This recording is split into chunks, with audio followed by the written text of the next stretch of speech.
Señora congresista Robles Araujo Silvana Emperatriz.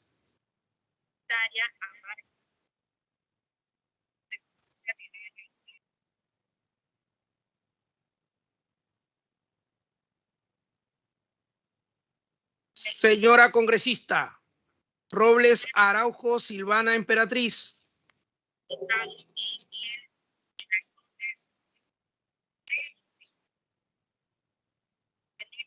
Señora congresista Vázquez Vela Lucinda. Presente, buenas tardes. Señor congresista Martí Corena Mendoza Jorge Alfonso.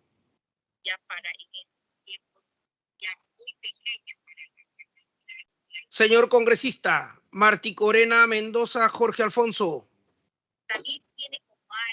Señora congresista Moyano Delgado Marta Lupe.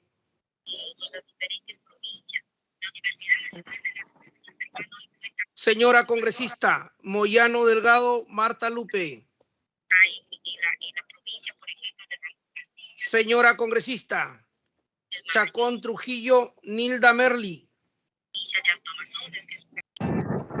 Congresista Chacón Trujillo, presente. Muchas gracias, señora congresista. Señor congresista Doroteo Carbajo Raúl Felipe.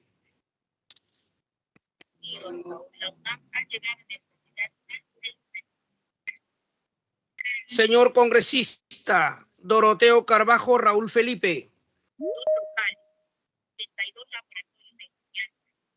Señor congresista Flores Ancachi Jorge Luis. Congresista Guamán, ¿puede apagar su micro, por favor? Gracias. Señor congresista Flores Ancachi Jorge Luis. Señora congresista Paredes Fonseca Carol Ibet. Presente, Paredes Fonseca.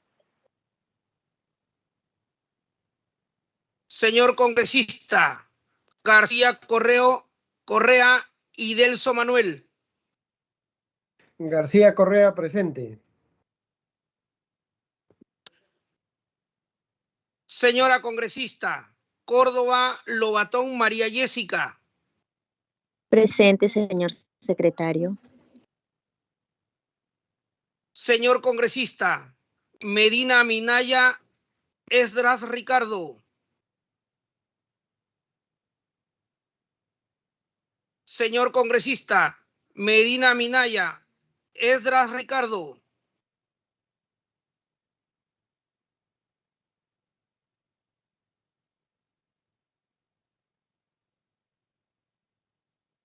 Señor congresista Guamán Coronado Raúl. Presente.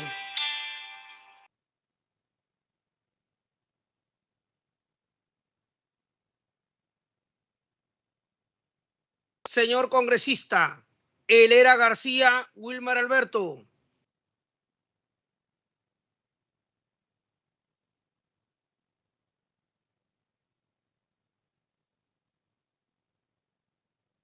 Señora presidenta, a través del chat, el congresista Medina Minaya Esdras Ricardo da su asistencia. Se Correcto. consigna. Se consigna. Sí. Señor congresista Helera García Wilmar Alberto.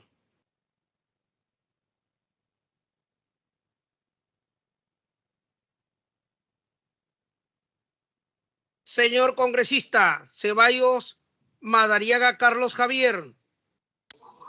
Presente, buenas tardes. Señor congresista Gonza Castillo Américo. Presente.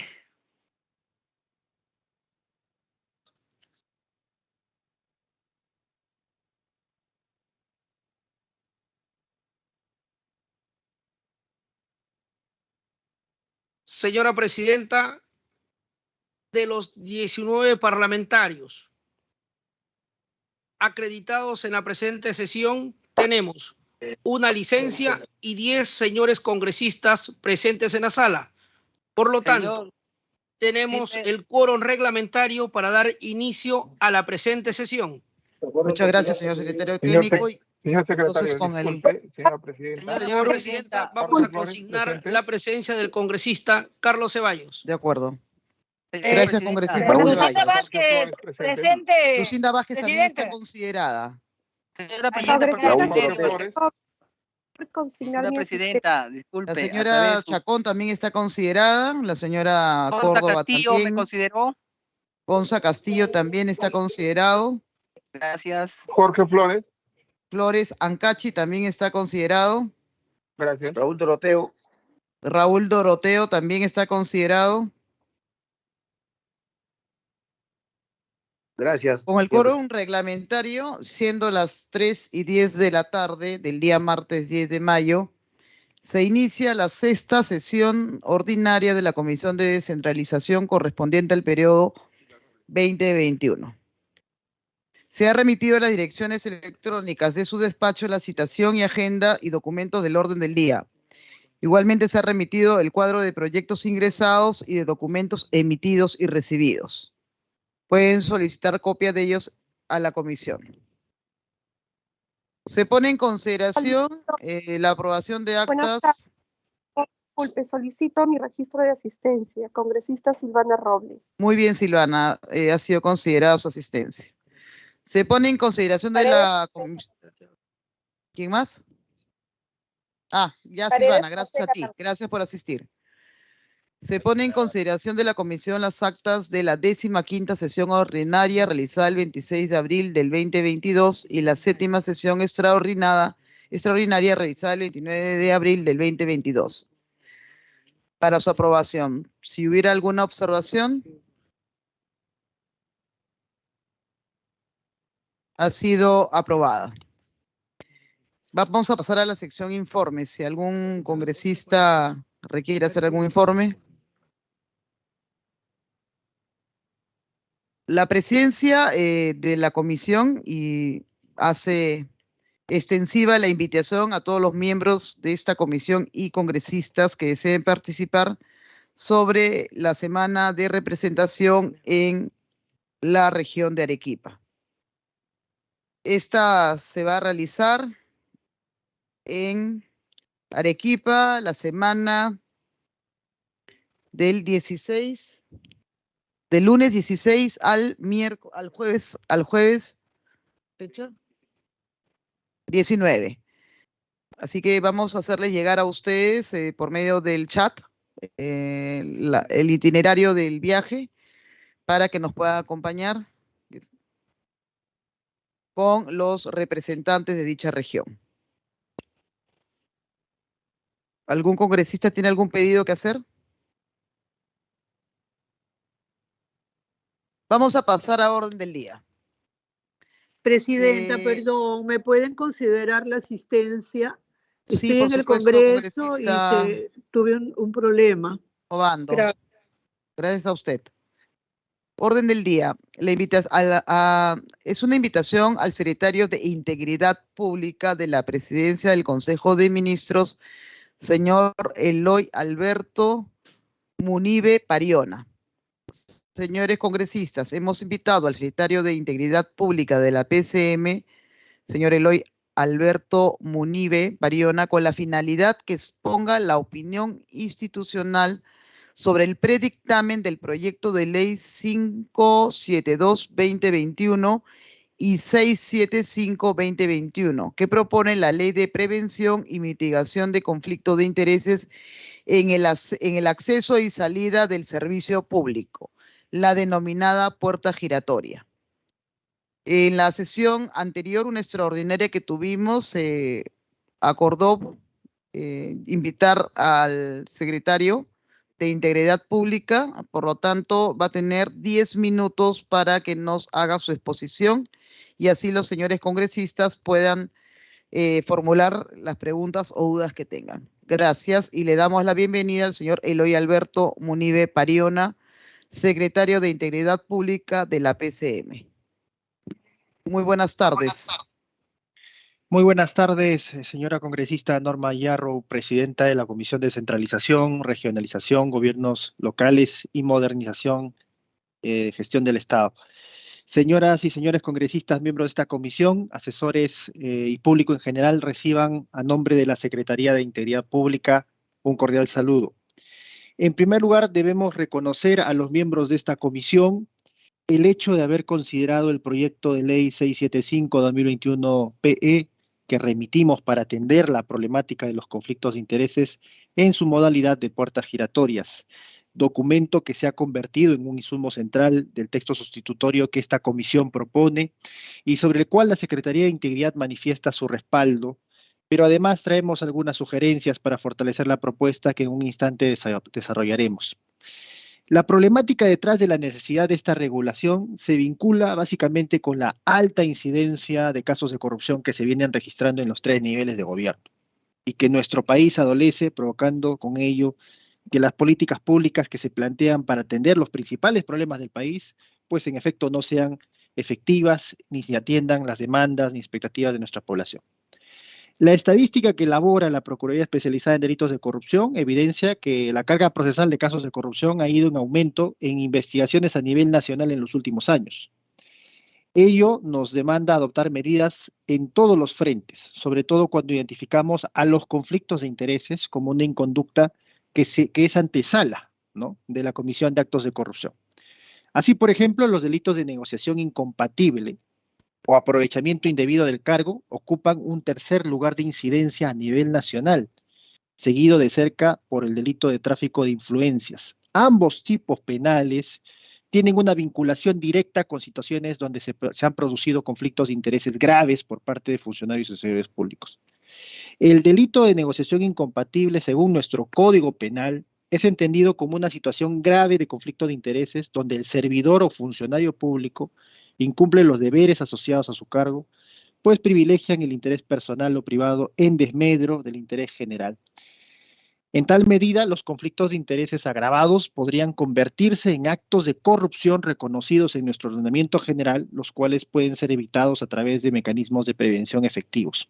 En general, las diferentes formas de corrupción, como el tráfico de influencias, la negociación incompatible y otros comportamientos como el nepotismo y el uso de información privilegiada son indicadores de aprovechamiento de la función pública con fines personales.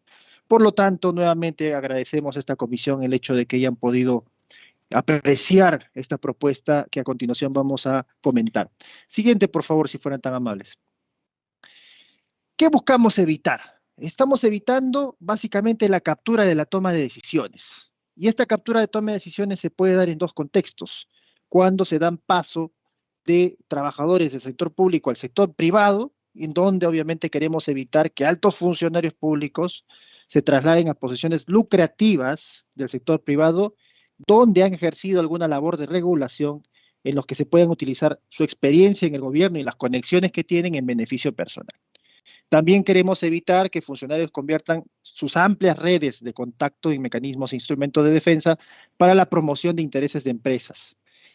Y obviamente también es importante evitar el uso inadecuado de información privilegiada y de información secreta. Del ámbito del sector privado al sector público, pues queremos evitar que se designen en posiciones de toma de decisiones pues a personas que provienen del ámbito privado donde se pueda dar un sesgo proempresarial debido a que justamente los vínculos que se generan no están debidamente prevenidos ni gestionados.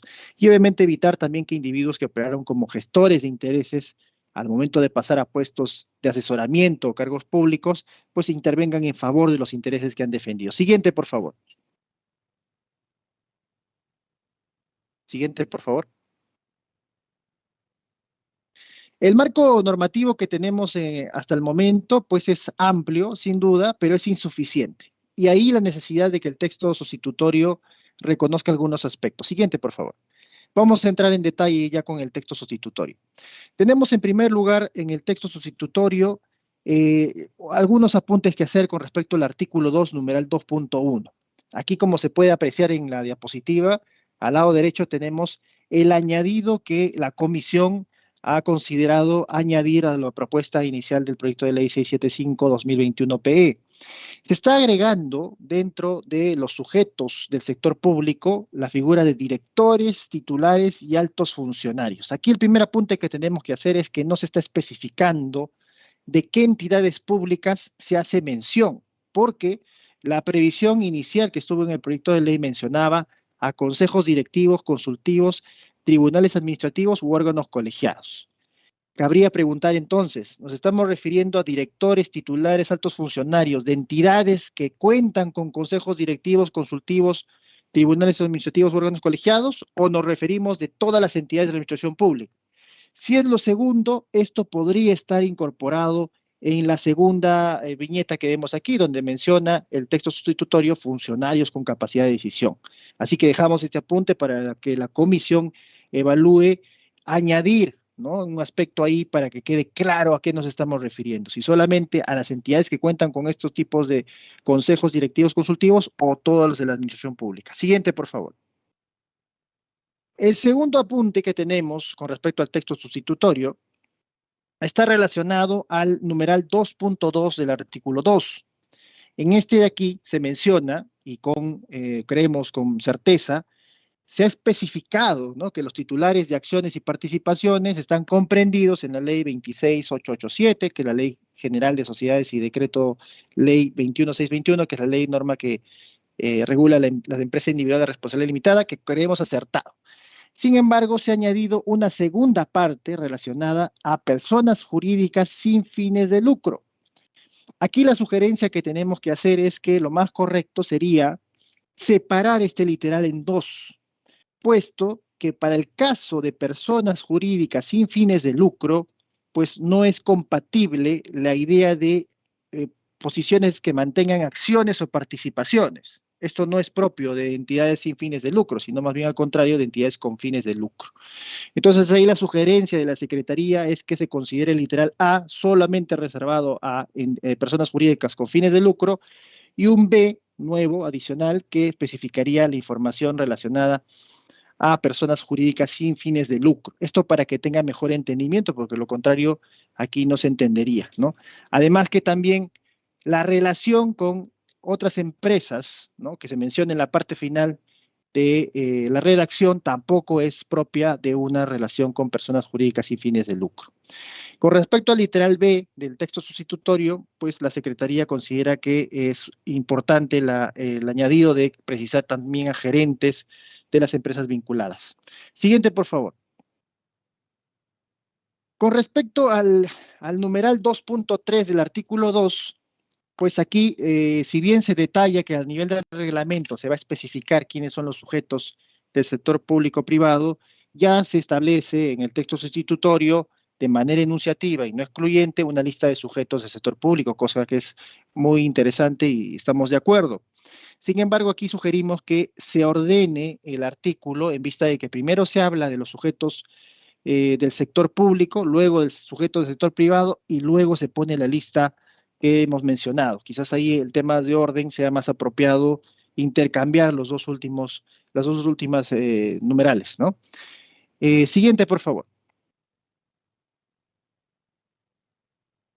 En relación al artículo 4, que refiere ya a los impedimentos de los sujetos del sector privado, acá es importante mencionar que en la disposición 4.2 señala, los impedimentos se extienden hasta un año posterior a la extinción del vínculo laboral contractual con la entidad pública, salvo el caso del literal F. Y el literal F, lo hemos puesto aquí también, precisa que cuando se interviene como abogados, apoderados, asesores, patrocinadores, peritos, en la cual prestan sus servicios mientras ejerzan el cargo o cumplan el cargo conferido, salvo causa propia de su cónyuge, padres, hijos o menores.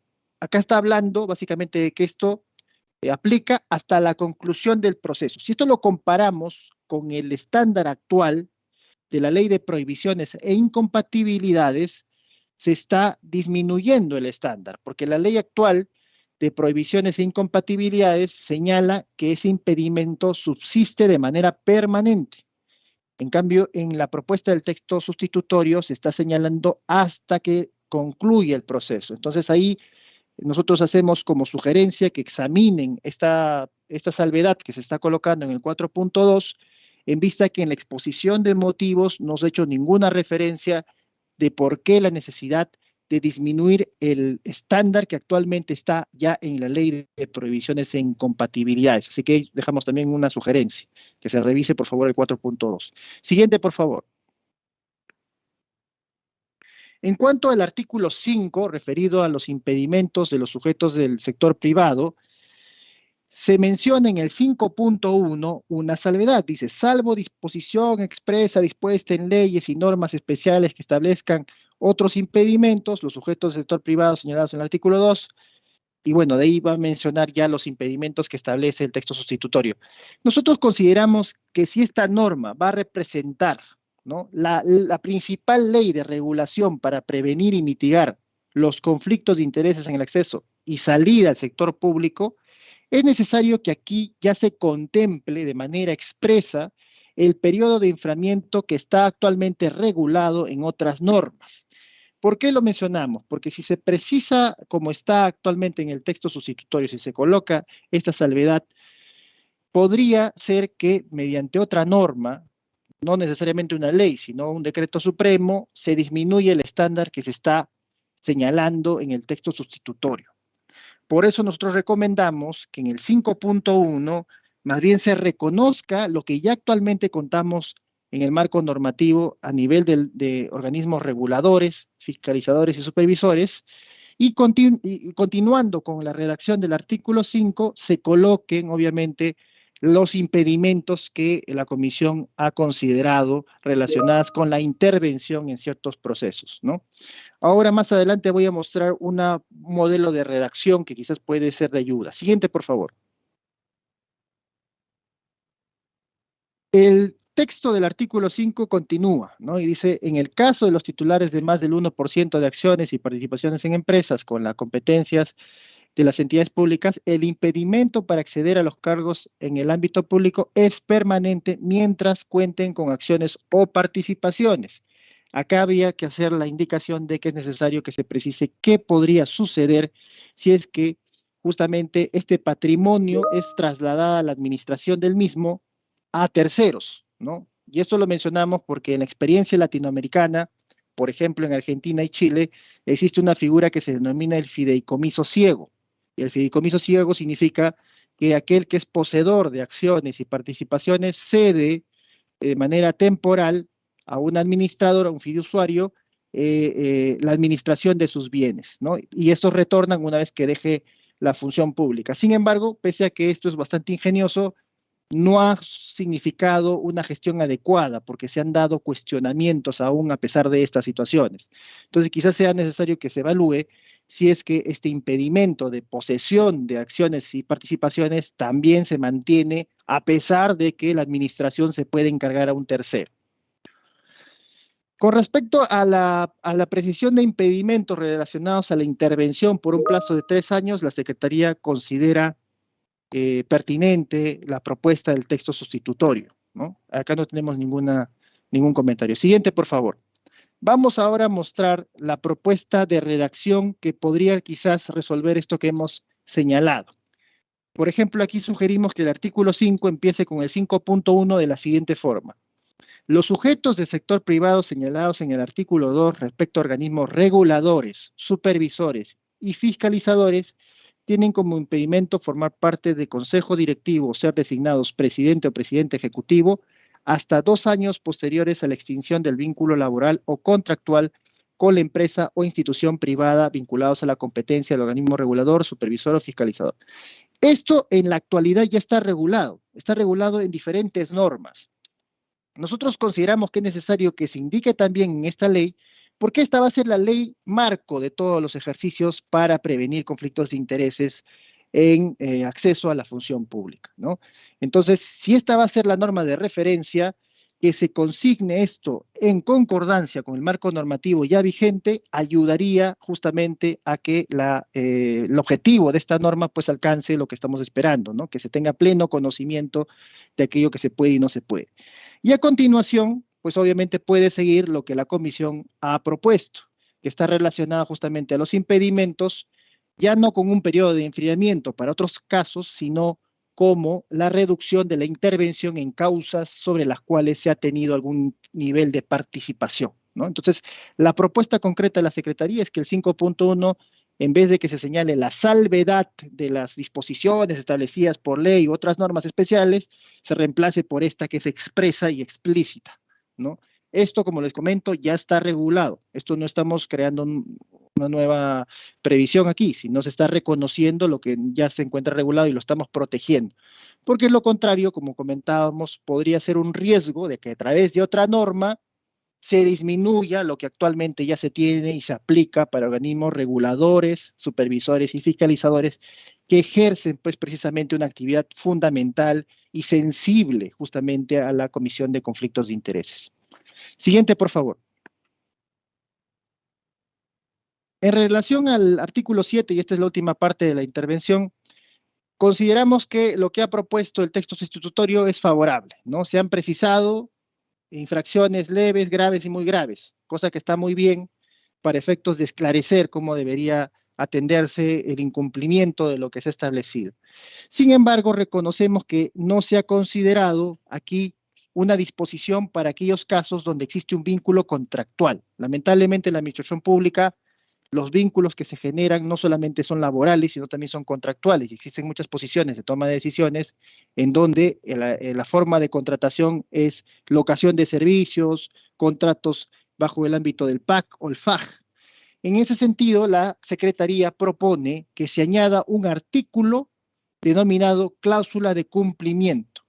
Y esta cláusula de cumplimiento sería que los contratos de locación de servicios, términos de referencia o similares, incluyendo contratos FAJ o PAC, que celebren las entidades con los sujetos del sector privado, contienen la siguiente cláusula.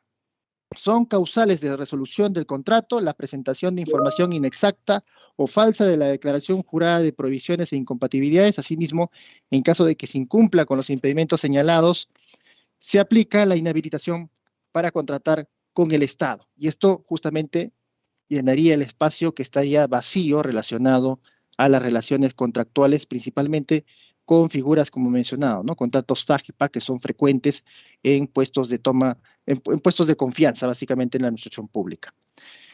Bien, esto sería todo cuanto tengo que mencionar, señora congresista, y estoy atento a cualquier duda, consulta que hubiera sobre el particular. Gracias.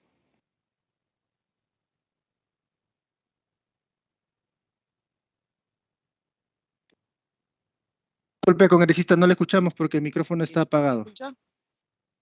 ¿Escucha ahora sí? Ya, correcto.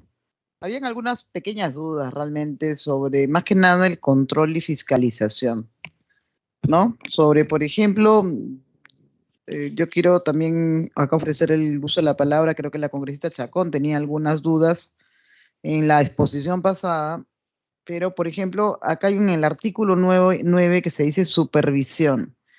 Se dice la máxima autoridad administrativa con el apoyo de la Oficina de Integridad Institucional o la que haga de sus veces. Esa palabra de la que haga de sus veces es la que a mí me preocupa, porque ahí es donde siempre empezamos a echarnos la pelota de quién tiene la responsabilidad, porque puede ser la Oficina de Recursos Humanos o en algunos casos, como le digo, no existe una Oficina de Integridad Institucional porque hay dependencias muy pequeñas o simplemente no la han instalado. Entonces, ¿cómo es que ustedes o cómo es que este proyecto de ley presentado por el Ejecutivo va a poder hacer esta supervisión o control, ¿no? Y prevención? Entonces, por lo pronto, esa sería una de mis dudas y vamos a escuchar a otros congresistas que el señor Doroteo quiere hacer uso de la palabra.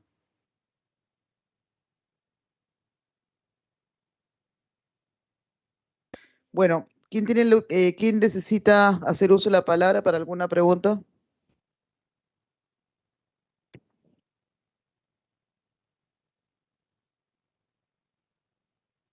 Bueno, por el momento, la otra consulta era que yo la voy a hacer porque de repente la congresista Chacón no se ha podido conectar o no tiene el audio porque ella tenía una pregunta referente a las declaraciones juradas, ¿no? Si bien es cierto, antes de ingresar a un cargo, tú haces una declaración jurada y después, en muchos casos, es revisada después. Entonces, ¿cuál es el periodo en el que yo, digamos, no he presentado la información correcta, ¿no? Porque lo que pasa es que sueles llenar una declaración jurada, pero en el caso de los congresistas, nosotros llenamos declaraciones juradas 20 días antes de poder juramentar o asumir el cargo, ¿no? Lo que no hace un empleado o un gerente o un alto funcionario o un viceministro o un ministro en el sector público.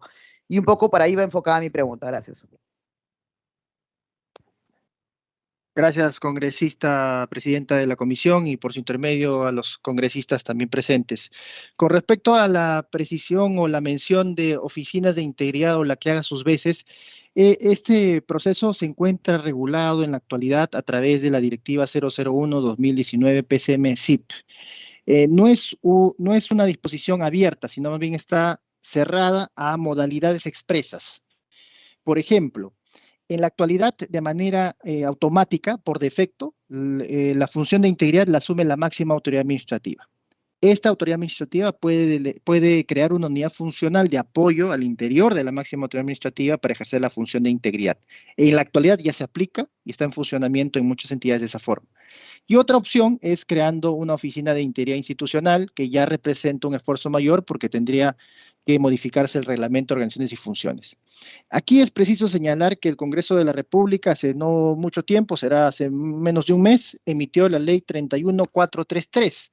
Esta ley ha modificado la Ley Orgánica de Gobiernos Regionales y la Ley Orgánica de Municipalidades, dándole una función adicional a los consejos regionales, entre las cuales está precisamente la designación de los encargados de la función de integridad. Por lo que esta función estaría delimitada, ¿no? Y nos estaríamos justamente evitando que se entienda por los que haga sus veces cualquier otro órgano que no estuviera dentro del marco que hemos mencionado, ¿no? Entonces, se está constreñido en realidad la facultad de quienes pueden ejercer esa función de integridad. No es libertad del titular o de quien ejerce la titularidad de la entidad delegar a quien sea. No se puede hacer eso. O sea, no se podría dar el hecho de que la máxima autoridad administrativa o el titular de la entidad delegue la función a quien tal vez tiene demasiado trabajo. No.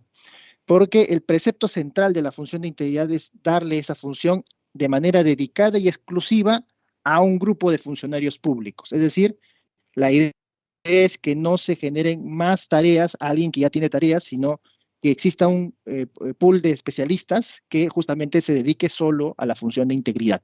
Y eso, como le comento, ya ha sido reconocido en la Ley 31433, que ahorita está en implementación a nivel de gobiernos regionales y locales.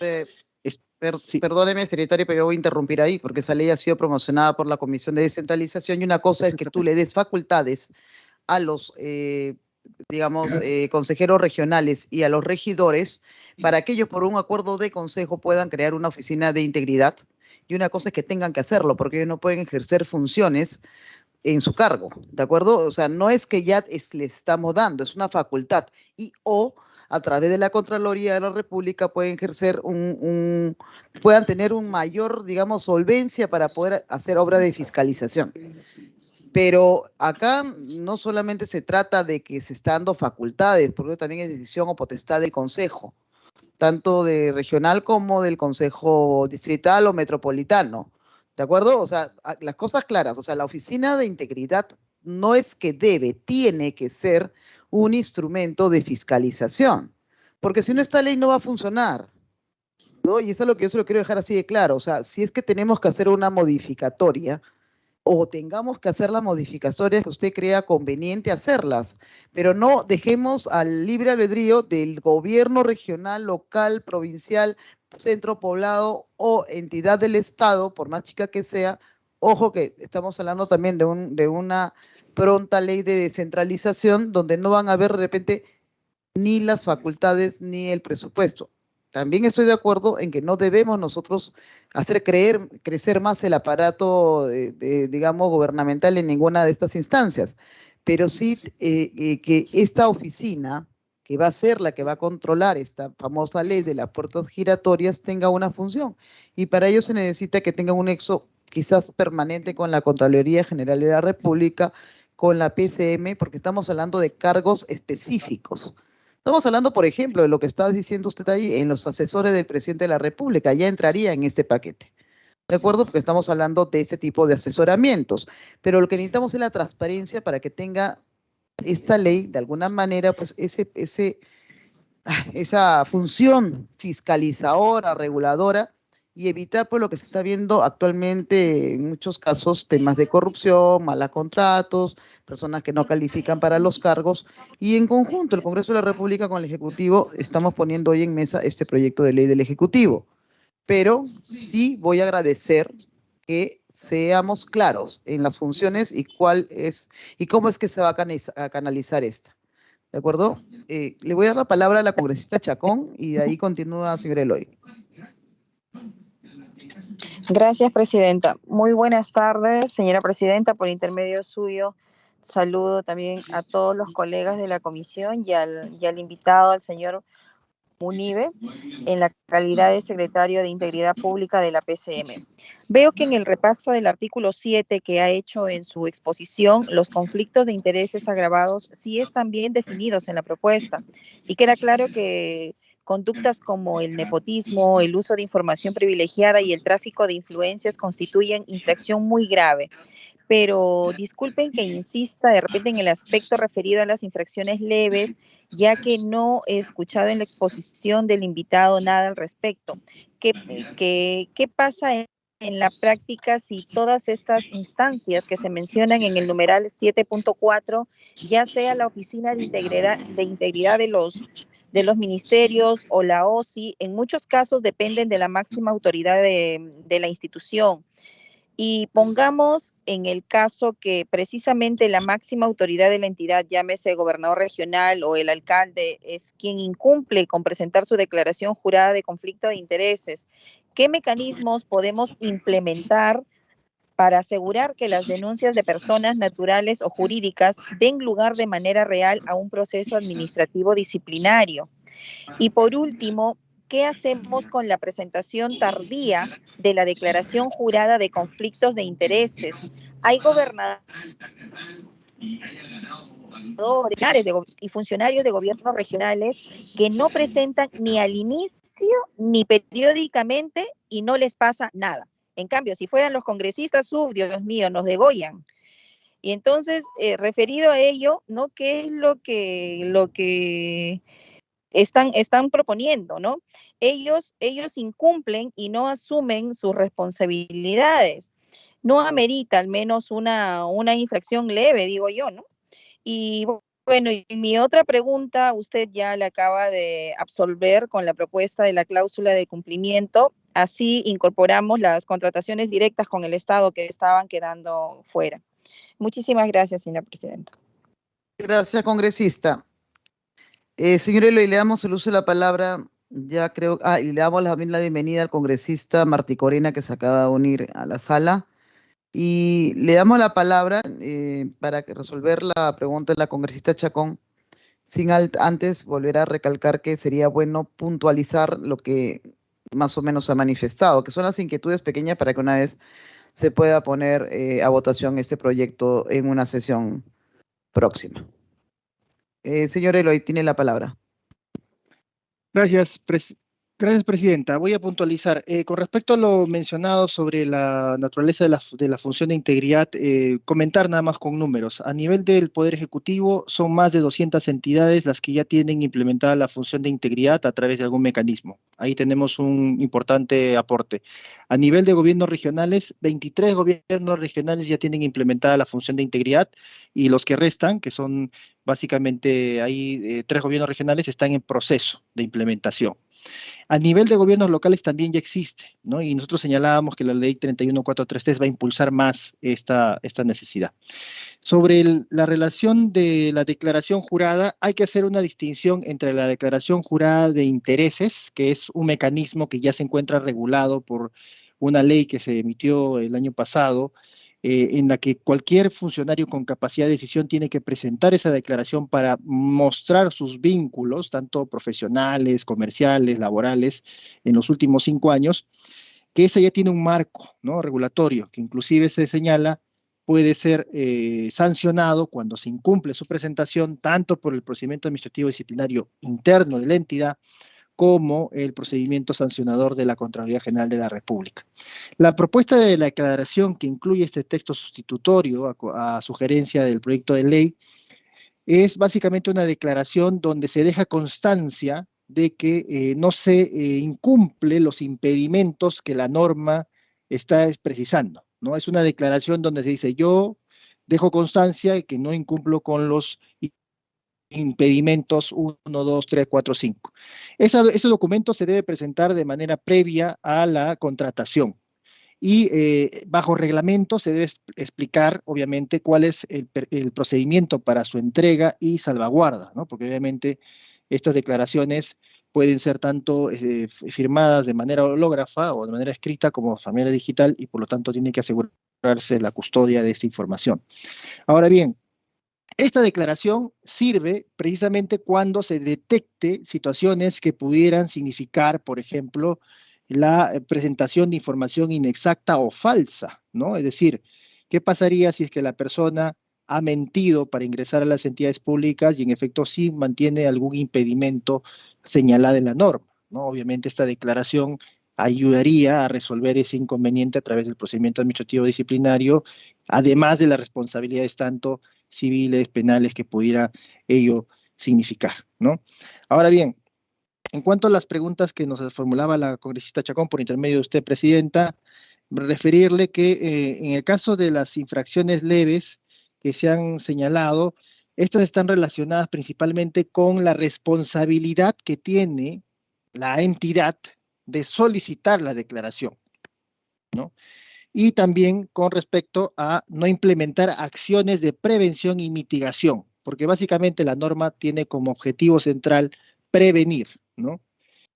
Las ya menciones a infracciones graves y muy graves sí representan situaciones que forman parte de la persona sobre la cual se está regulando, ¿no? Por ejemplo, se menciona como muy grave el divulgar información considerada como secreta, reservada, confidencial, de justamente los funcionarios públicos que estarían dejando las posiciones de toma de decisiones, o el incumplimiento por parte del sujeto del sector privado de los impedimentos que constituiría básicamente una inhabilitación. Eso es básicamente lo que está señalando las infracciones muy graves, ¿no? Y las infracciones graves dice presentar la declaración obviamente con información inexacta y falsa. Pero había que hacer esa distinción importante, ¿no? El 7.1 está dirigido hacia la entidad, ¿no? Como responsable de que se cumpla también, obviamente, el marco normativo. Y más bien la grave y muy grave están dirigidas ya al sujeto obligado, no tanto del ámbito público que deja el ámbito público como del ámbito privado que pasa al ámbito público. Y habíamos hecho la precisión de que era necesario también considerar aquellas modalidades de contratación que no son laborales, con la cláusula que hemos mencionado, porque sería una forma de activar una consecuencia en los casos donde no aplica el procedimiento administrativo disciplinario. Cuando hay una relación contractual, es decir, se contrata bajo la ley de contrataciones, no aplica la ley de contrataciones. Por lo tanto, se requiere ahí sí otro tipo de consecuencia. Y la consecuencia que habíamos contemplado en la sugerencia de la exposición era añadir la cláusula para, obviamente, resolver el contrato, pero además, en el caso que se presente información falsa o inexacta, se inhabilite para contratar con el Estado, ¿no? Para efectos de disuadir y obviamente efectuar una sanción oportuna cuando se den estos casos. A nivel de las medidas de prevención y mitigación, la Secretaría de Integridad Pública está elaborando lineamientos para todas las entidades públicas, más allá obviamente del tratamiento de las puertas giratorias, ¿no? Ya nosotros hemos tenido un conjunto de acciones con las entidades de administración pública relacionadas a prevenir y mitigar lo que representan conflictos de intereses, y obviamente eso también va a estar prontamente en un marco normativo para que las entidades tengan una referencia. Pero igual, aquí existen múltiples mecanismos, tanto desde transparencia como también aquellos que están relacionados con la responsabilidad que debe asumir un funcionario público ante la eventual situación de que se dé un conflicto de intereses real aparente en la administración pública. Muchísimas gracias. ¿Tiene algún congresista más? Sino para agradecerle la presencia al secretario de Integridad Pública Y solicitarle, por favor, si nos puede hacer llegar esa información referente a las oficinas que ya se están abriendo a nivel nacional para que pueda esta comisión hacer el control y fiscalización que corresponde. Bueno, agradecemos, secretario de Integridad, señor Eloy Alberto Munive Pariona, por esta aclaración, por esta explicación. Ya estaremos nosotros, como le digo, en una próxima sesión, esperemos pronto, dictaminando sobre este proyecto de ley del Ejecutivo. Le agradecemos y le invitamos a que se retire de la sala cuando usted lo crea conveniente. Muchísimas gracias. Muchas gracias. Presidenta. ¿Sí? Presidenta, buenas tardes. Manuel García le saluda. ¿Cómo está, congresista García? ¿Qué tal? Había que hablar sobre el predictamen del proyecto de ley 392-2021, que se propone modificar la ley que modifica la ley 27.687, ley orgánica de gobiernos regionales, ley 27.972, ley orgánica de municipalidades, facultando a los gobiernos regionales y locales a realizar acuerdos de gobierno a gobierno. Aló, congresista, terminamos con esto de la puerta giratoria y entramos ahorita justo a eso. ¿De acuerdo? Ya. Y escuchamos Ya, al presidente. vicecontralor. Muchísimas gracias. Muchas gracias. Ya se encuentra en sala el siguiente invitado, señora presidenta. Muchas gracias, señor secretario técnico. Entonces tenemos ya en sala al vicecontralor del Control Sectorial y Territorial de la Contraloría General de la República, señor Luis Alonso Robas Sánchez. Hemos invitado al vicecontralor, señores congresistas, con la finalidad que exponga la posición institucional sobre los siguientes predictámenes. Sobre el predictamen de los proyectos de ley 572-2021 y 675-2021 que proponen la Ley de Prevención y Mitigación de Conflictos de Intereses en el acceso y salida del servicio público, la denominada puerta giratoria, y sobre el predictamen del proyecto 392 que propone modificar la Ley 27.687, Ley Orgánica de Gobiernos Regionales, y la Ley 27.972, Ley Orgánica de Municipalidades, facultando a los gobiernos regionales y locales a realizar acuerdos de gobierno a gobierno. Creo que es el momento de darle la palabra al vicecontralor, pidiéndole, digamos, resumir un poco la exposición, porque hay un pleno a las 4 de la tarde, pero esto es de importancia para todos nosotros y poder avanzar con estos dos proyectos de ley sumamente importantes. Gracias y bienvenido a nuestra comisión. Muchas gracias, señora congresista Norma Yarro, y por su intermedio saludos a todos los congresistas. En primer lugar, expresarle el saludo del señor Contralor General de la República, Nelson Schack, y ponerme a disposición de ustedes. La invitación a nosotros nos había solicitado la opinión institucional respecto de dos bloques. El dictamen de estos proyectos que han sido sobre las puertas giratorias, sobre los conflictos de intereses que han sido materia de la exposición anterior y debate, pero además de el proyecto de ley sobre la regulación de los convenios de Estado a Estado para la generación de infraestructura pública. Consulto por intermedio suyo sobre cuál quisiera que, en aras de utilización del tiempo, sobre cuál quiere que empiece. Yo les diría que sobre lo que he escuchado, porque creo que, no sé si habrá podido escuchar la exposición del secretario de Integridad, ¿alguna opinión o es que para usted es ya satisfactorio, digamos, para que ingrese este proyecto de ley? Y sobre el tema de gobierno, quisiéramos sí tener un poquito más clara su opinión, ya que Contraloría jugaría un rol sumamente importante. Gracias.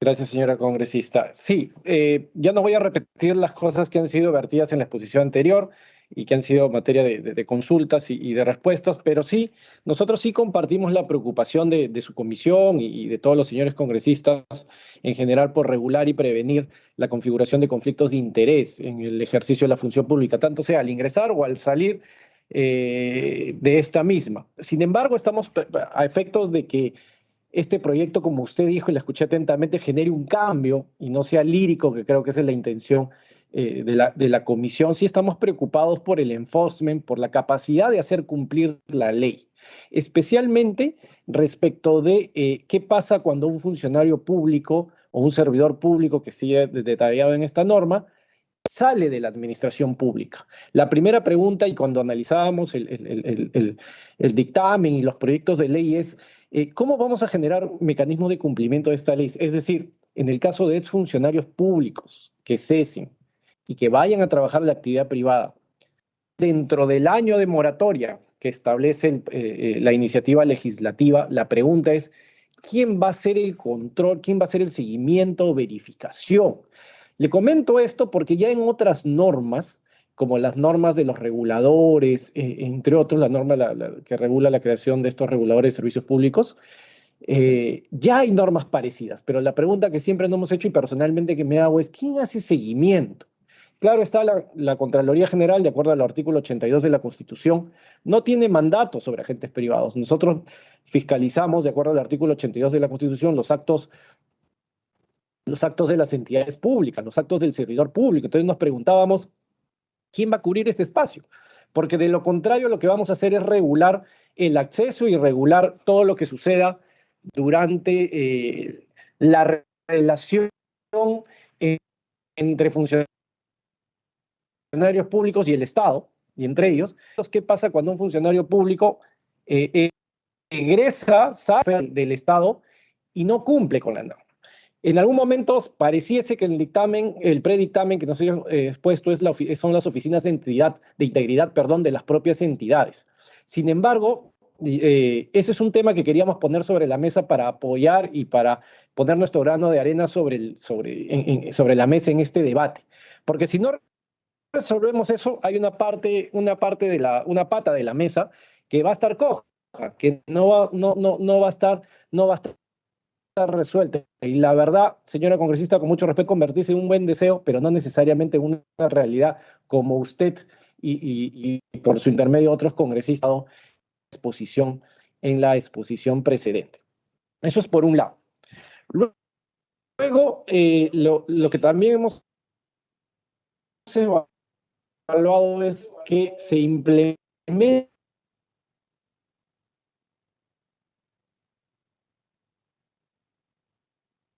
consideramos que hay algún atisbo que debe ser puesto de manera ilustrativa, así como se ha hecho para los sujetos obligados, que debería estar en esta ley, para efectos de que los funcionarios haya cierta predictibilidad de sobre qué se va a declarar.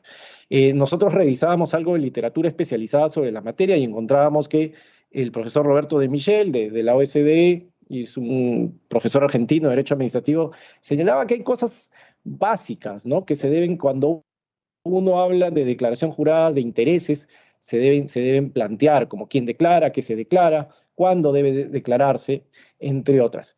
Y a eso hay que agregar, la pregunta es, ¿qué queremos con esta declaración jurada?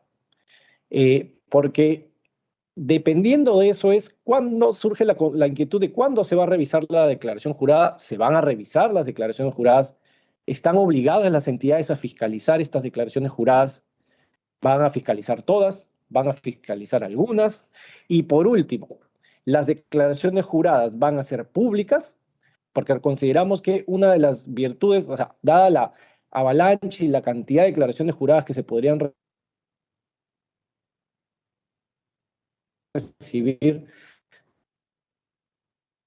de repente esto es la fiscalización. Entonces son conceptos relacionados a las declaraciones juradas que consideramos deben tenerse en cuenta o que podrían evaluarse efectos de complementar el proyecto de dictamen. Y además debemos tener en cuenta que estamos creando una regulación adicional para declaraciones juradas. Ya tenemos las declaraciones juradas de bienes y rentas, la declaración jurada de intereses, pero además estamos agregando al funcionario otra declaración jurada del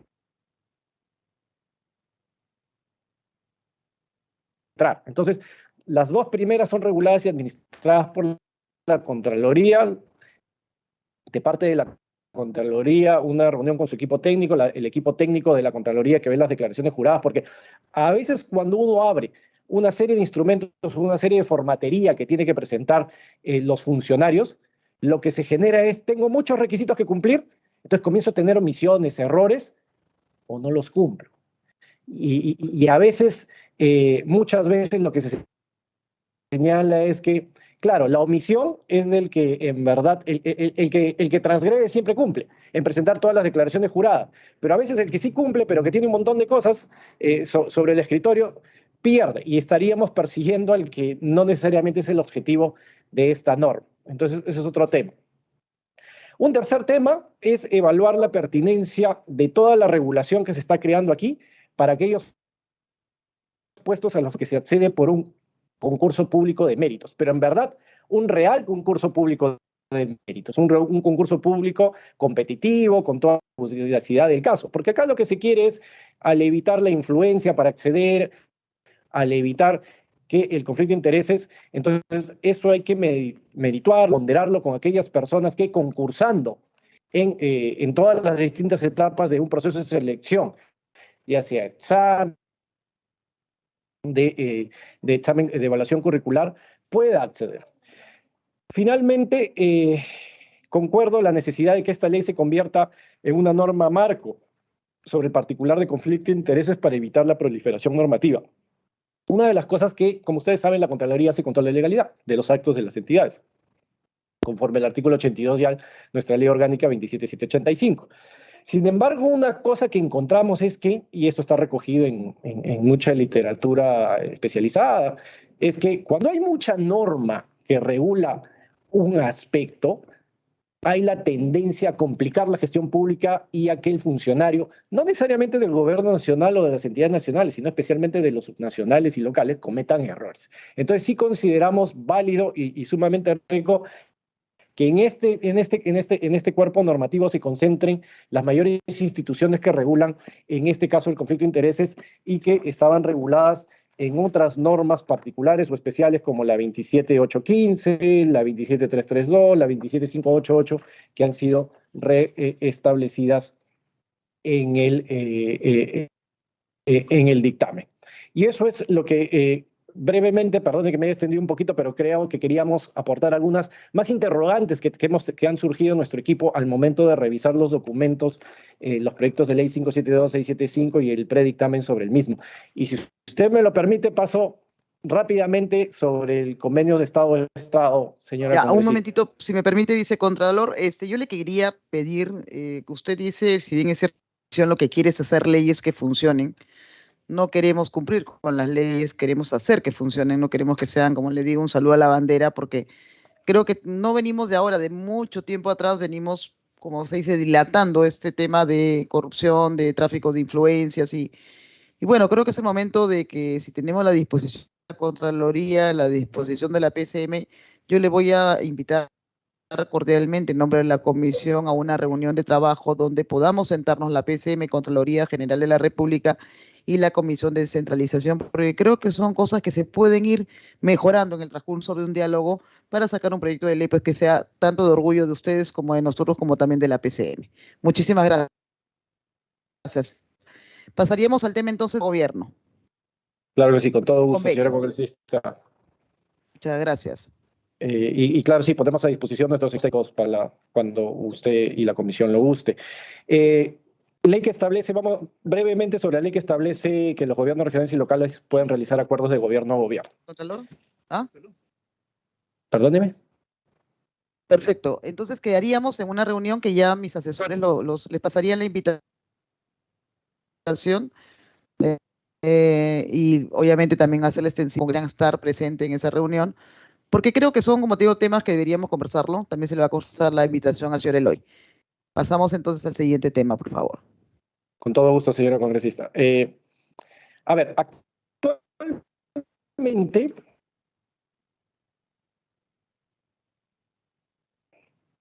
la 20ª actualizaciones y texto único ordenado permite que las entidades de los 3 niveles de gobierno suscriban este tipo de contratos, previa emisión de un decreto supremo.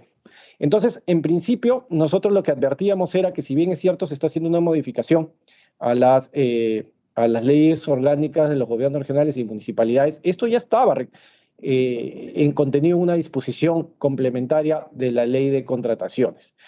Claro está que podría ser, y es válido, que si esto no está claramente establecido, se precise que son las entidades de los 3 niveles de gobierno que puedan hacer. Sin en perjuicio de ello, sí consideramos importante que sea el gobierno central a través de la emisión de un decreto supremo que ordene este tema. ¿Por qué? Porque cuando estamos hablando de un convenio Estado-Estado con un Estado extranjero, que evidentemente no es implica comprometer la participación país, y como nosotros estamos en un Estado unitario, un sistema unitario de país, sí consideramos necesario que quien maneja las relaciones internacionales de este Estado, de acuerdo al artículo 118 de la Constitución, que es el Poder Ejecutivo, sí participe, y en este caso el Ministerio de Economía y Finanzas, previamente mediante la emisión de un decreto supremo. Y creo que tiene consonancia con lo que ha señalado el proyecto de ley en análisis, porque establece el proyecto de ley bajo análisis la necesidad de que el Ministerio de Economía emita un informe previo sobre el particular. Pero sí consideramos que esto debe ser centralizado porque firmar un convenio de Estado-Estado compromete la posición país y no está firmando al final del día, como se hacen las transacciones normales en el marco de la ley de contratación, de las obras por impuestos, inclusive las asociaciones público-privadas, con otra empresa privada, de por medio de la participación de dos estados, el Estado peruano y un Estado extranjero, que presenta normalmente, según lo que ha sucedido en los últimos años, a un consorcio, ya sea de empresas públicas o privadas, pero hay la presentación y hay la suscripción inclusive de memorandos de entendimiento entre la República del Perú y las repúblicas y los países extranjeros. Pero además, yo sí consideramos que cualquier modificatoria que se haga debería recoger lo que ya está establecido en esta 21ª disposición complementaria final de la Ley de Contrataciones.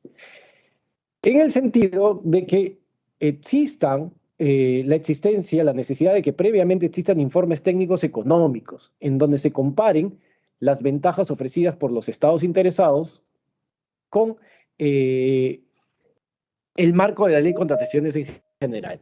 Lo que no debemos perder de vista es que cuando hacemos un Estado-Estado, lo que está sucediendo es que se sustrae la contratación de un proyecto de inversión, de una obra, de un proyecto de desarrollo de infraestructura pública o de adquisición de bienes, se lo sustrae de la ley nacional y se aplica y se somete al convenio que está siendo firmado, lo cual a nuestro criterio no es poca cosa. Entonces, nosotros cuando un proyecto de inversión para desarrollar infraestructura pública, como es lo que ha sido manifestado en la iniciativa legal bajo comentario, es formulada en la preinversión, ya se hace un análisis de cuál sería la modalidad, la herramienta de ejecución de esta infraestructura pública más idónea. Entonces, lo que nosotros proponemos es que se debe incluir la necesidad de que cuando se comparen las ventajas entre acudir por un convenio de Estado-Estado con un gobierno internacional, se haga la comparación con la modalidad de ejecución de inversiones que ya fue previamente identificada en la etapa de preinversión de un proyecto, de tal manera que esta situación excepcional de sustraer la contratación de una obra pública de la ley nacional, la ley de contratación, la ley de obras por impuestos, la ley de EPP, etcétera, esté adecuadamente justificada. Eso es por un lado. Adicionalmente, consideramos necesario incluir la necesidad de incluir cláusula anticorrupción. Una cláusula, como que ya hay en la ley de contrataciones, en la ley de APPs, en la que se señale la prohibición de incurrir en actos de corrupción al suscribir y al negociar estos contratos, pero además que no solo se señale la prohibición, sino además que se castigue con la resolución del contrato y la pérdida de cualquier beneficio si se comprueba que durante la negociación, celebración de estos tipos de contratos ha habido algún acto corrupto.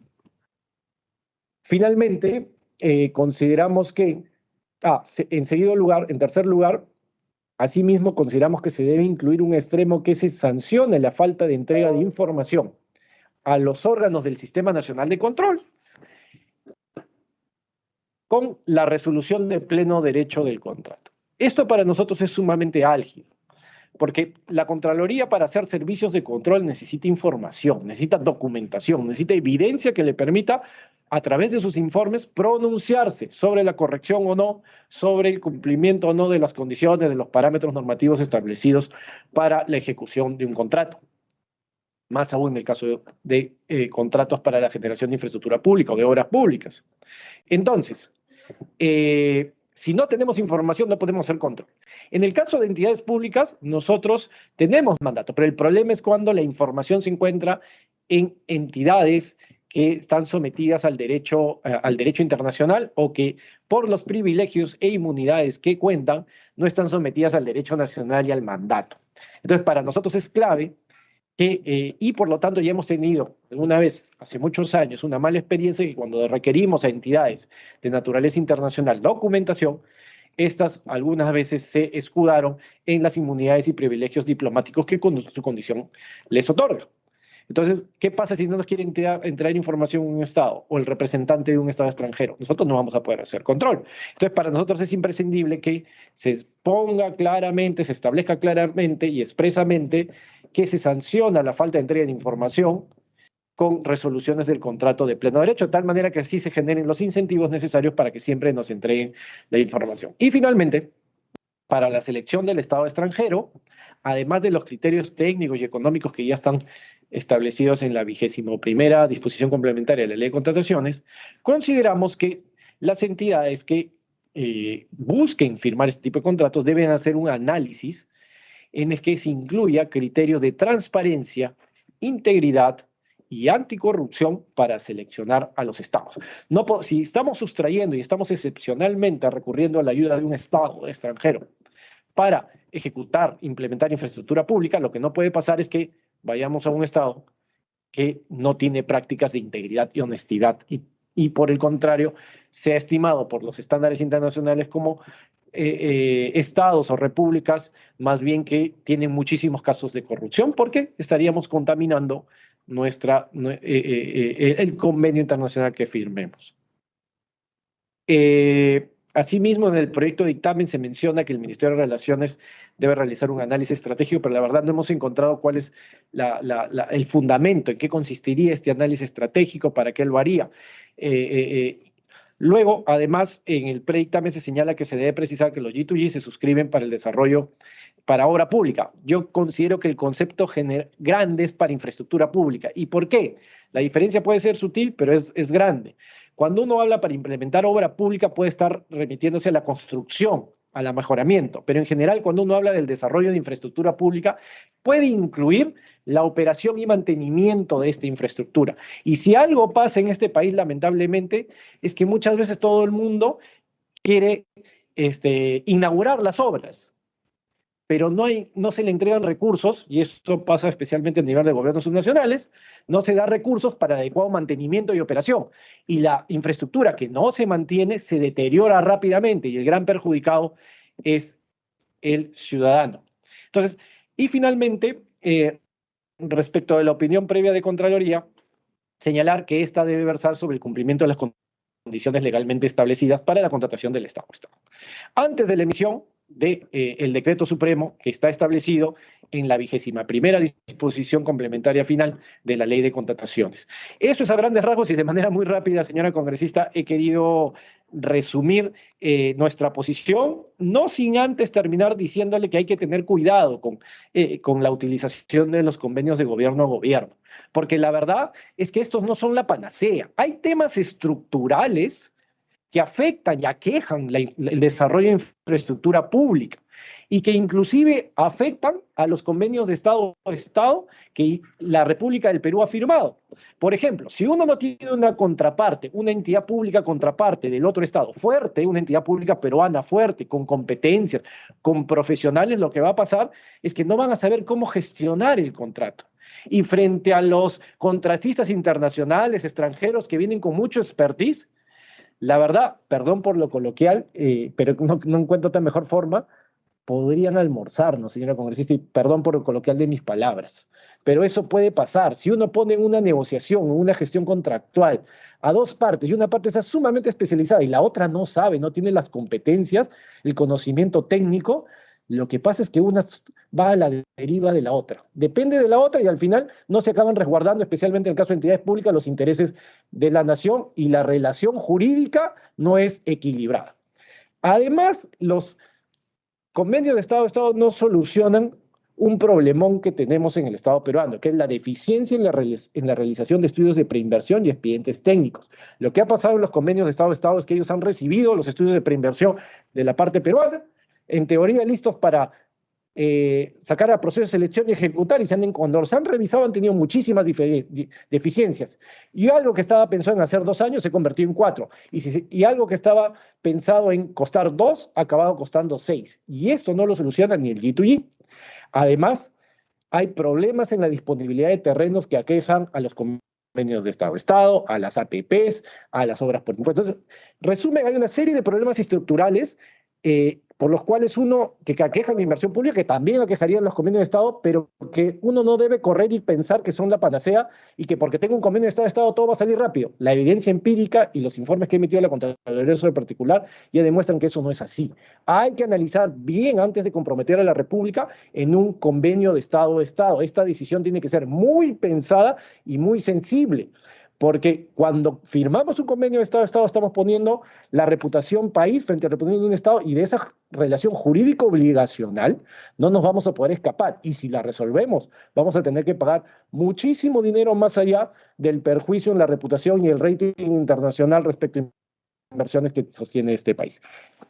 He resumido a grandes rasgos, congresista Yarro, la experiencia que tiene la Contraloría y la posición de la Contraloría sobre la facilitación y el empleo de convenios de Estado-Estado para la generación de infraestructura pública. Muchas gracias. Muchísimas gracias a usted. Bueno, queda claro de que sí, efectivamente, muchas personas, viendo la burocracia que existe también en el Estado para poder ver adjudicación de obras, los benditos arbitrajes que los vemos a cada rato y obras paralizadas, muchas veces volteamos a mirar el modelo de lo que fueron los panamericanos, ¿de acuerdo? Y ahí es donde se incentiva un poco más el tema de convenios de gobierno a gobierno, pero es cierto, o sea, lo que usted dice también puede darse, ¿no? Que salgamos trasquilados, vamos por lana y salimos trasquilados. Así es. Si es que nosotros no sabemos manejar esta ley adecuadamente, porque estás ya involucrando un capital nacional, ¿no? Así es. Claro, entonces ya es un tema mucho más, Marta, mucho más fuerte y mucho más complejo.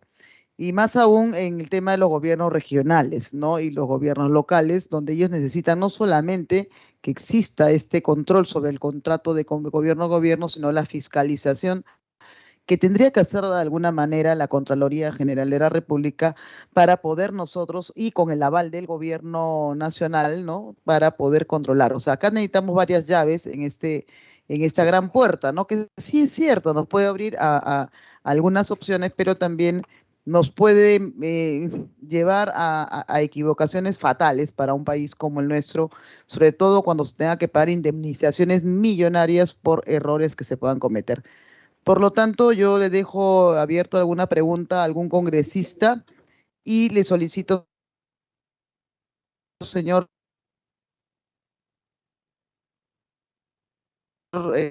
vicecontralor, para que sus asesores están tomando, porque creo que antes de sacar un proyecto de ley apurado, ese es un proyecto de ley que tiene que tener toda digamos, el consenso de las partes, ¿no? Entonces, le dejo el pedido o uso de la palabra a algún congresista.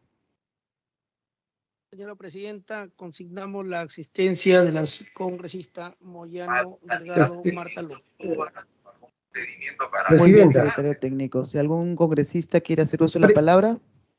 Presidenta, Manuel García. Congresista García, tiene el uso de la palabra. Sí, mire, se ha elaborado este proyecto de ley con la finalidad de poder agilizar algunos proyectos de gran importancia para las regiones, para las municipalidades, ya que es un medio donde realmente se ha visto eficacia, donde se ha visto de que ha dado resultados, al menos en este programa de reconstrucción, con cambios que se ha implementado esto, se ha visto de que se ha agilizado la inversión pública y por lo tanto está habiendo buenos resultados ahí con convenios de gobierno a gobierno. Lo más importante sería acá de qué manera se puede implementar a través porque sabemos y todos entendemos de que los gobiernos regionales y las municipalidades grandes en nuestro país sí manejan recursos económicos y sí tienen equipos técnicos. en las cuales ellos elaboran expedientes, hacen contratos, licitan obras. Entonces, yo pienso que puede ser una opción, ya eso dependerá de la autoridad local, regional, que evalúe cuál es el mecanismo mejor para que pueda hacer las obras, ¿no? Entonces, en ese sentido, pienso que esta puede ser una herramienta para que los gobiernos regionales, los gobiernos locales puedan tener esa opción en poder ejecutar sus obras y también poder ejecutar el gasto, ¿no? De una manera correcta y adecuada. Ok, gracias, congresista García. Veremos en el camino cómo vamos a levantar algunas observaciones o solicitudes de Contraloría que creo coincidimos todos. Si bien es cierto, como le digo, es un proyecto de ley que pueda servir. También existe mucha corrupción en los gobiernos locales y regionales, y hay que decirlo, en todo este tiempo hemos tenido demasiados presidentes regionales cuestionados. Entonces, creo que si vamos a sacar algo que va a servir para un futuro, para poder agilizar esta contratación, que sea con la supervisión y las opiniones de las entidades pertinentes. ¿Algún otro congresista quiere hacer uso de la palabra? Bueno, agradecemos al vicecontralor sectorial, lo comprometemos desde ya y nuestro saludo al Contralor de la República y agradecimiento por parte de esta comisión que siempre estamos en permanente coordinación. Le vamos a invitar, como le digo, a esta mesa de reunión para poder concretar lo que hoy nos ha venido de modo de información y opinión de la Contraloría. Muy amable, doctor Luis Alfonso Roba Sánchez, y lo invitamos a dejar la sesión cuando usted lo crea pertinente. Muchas gracias, señora congresista, y por intermedio suyo a todos los señores congresistas de la República, miembros de esta comisión, y quedamos a disposición para las reuniones técnicas con nuestros equipos que usted considere. Nosotros sumamente felices de aportar a través suyo al país con la elaboración de normas que, como usted dice, generen un cambio, limpien y ejecuten y agilicen las inversiones públicas. Muchas gracias, buenas tardes. Muchas gracias. Muchas gracias también a los congresistas y dejándole la tranquilidad que esto se va a ver con la premura que se necesita en ambos casos, tanto el de la puerta giratoria como los convenios de gobierno a gobierno, pero sí creo que es una responsabilidad de una comisión y de cada uno de nosotros tener las opiniones de entidades como son, en este caso la PCM y en este caso la Contraloría General de la República. Ya para terminar, no quería dejar de darles el programa de del viaje a la región de Arequipa y la primera actividad va a ser el lunes 16 de mayo, Chuquibamba, Condesuyo. O sea, hay muchos congresistas que van a viajar el día domingo, algunos van a viajar, bueno, no creo el domingo porque es en el último vuelo, porque el inicio de trabajo sería salir a las 4 de la mañana para llegar a las 9:30 al distrito de Chuquibamba. Se va a trabajar en este distrito hasta por lo menos 4 de la tarde, que se retorna a la ciudad de Arequipa. El día martes habrá un desayuno y una mesa de trabajo con la Municipalidad Provincial de Arequipa en la municipalidad mismo y una sesión de comisión descentralizada. Posiblemente estamos confirmando sea también con la Comisión de Constitución y también sustentación del proyecto de ley sobre la expropiación del inmueble de la Casa Mariano Melgar. Ese día va a ser todo el martes, se va a trabajar en la ciudad de Arequipa y el día miércoles se va a hacer también trabajo con los gobiernos locales y con un grupo de gremios, tanto de turismo como en el caso de lo que vienen a ser los ganaderos. Así que les dejamos a ustedes esta agenda que está terminándose de cerrar para pasárselas a su chat y ojalá puedan acompañarnos, si no podrán acompañarnos también en la sesión virtual que será el día martes a las 3 de la tarde en una extraordinaria. Señora presidenta, discúlpeme usted, está pidiendo la palabra el congresista Guamán Coronado Raúl, vía chat. Congresista Guamán, tiene el uso de la palabra. Presidenta, discúlpeme, no sé si registraron mi asistencia. Sí, congresista Moyano, la registraron. Hola. Congresista Guamán. Sí, buenas tardes. Para saludar y felicitar a los ponentes que en cierto modo nos han informado de las medidas que se debe tomar de los temas que se está discutiendo. Muchas gracias, es para eso. Gracias, congresistas, y creo que el trabajo que está haciendo en la comisión, sobre todo buscando siempre las diferentes opiniones, está asegurando que los proyectos de ley que sean aprobados por la misma tengan el resultado que todos esperamos. No habiendo otro punto que tratar, consulto la autorización para ejecutar los acuerdos sin esperar la aprobación de acta. De no existir ninguna observación, daríamos por aprobada la respectiva acta del día de hoy. Ha sido aprobada. Se levanta la sesión siendo las 4:25 de la tarde, agradeciéndole siempre a los congresistas por tan amable y gentil asistencia. Que tengamos una buena tarde. Gracias. Gracias, secretario técnico. Gracias, comisión.